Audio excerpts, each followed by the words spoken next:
There's a gigantic 1-ton table hung on the wall of Winchester's Great Hall. And for many, many years, people thought it was actually the round table from the court of King Arthur, but it wasn't.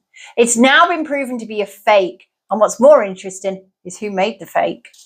This gigantic, amazing fake table, which supposedly was the round table from the court of King Arthur, weighs an amazing 1 ton. It is 5.5 meters wide, could have sat 24 knights plus Arthur, which is interesting because they only actually had 12 knights at the round table. And it hangs in Winchester Great Hall, which is the last remaining part of Winchester Castle from the 13th century. It wasn't until the advances of science and something called dendrochronology, which is the measuring of tree rings, and radiocarbon dating that these forgery fakers were actually caught out. Once science was applied to this amazing table, this was found to have been felled and built around 1250 to 1280. Funnily enough, around the time of a guy called Edward I, Edward Longshanks, who was a king who was mad about all things Arthur. Geoffrey of Monmouth's work had come out in around 1230, and so there was a huge thing all about being like Arthur. Edward was so into this stuff that he actually used to have Arthurian festivals, and he used to get people to dress up and pretend to be people from the court of King Arthur.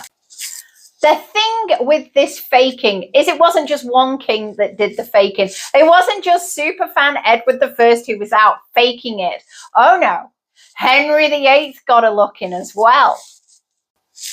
So we've got this historic table, and in 1522 approximately, Henry VIII rocks up. He's got a visit from the Holy Roman Empire, Charles V, and he's trying to impress him. And he says, do you know what? I think that giant round table needs a good repaint. And so that's exactly what they did.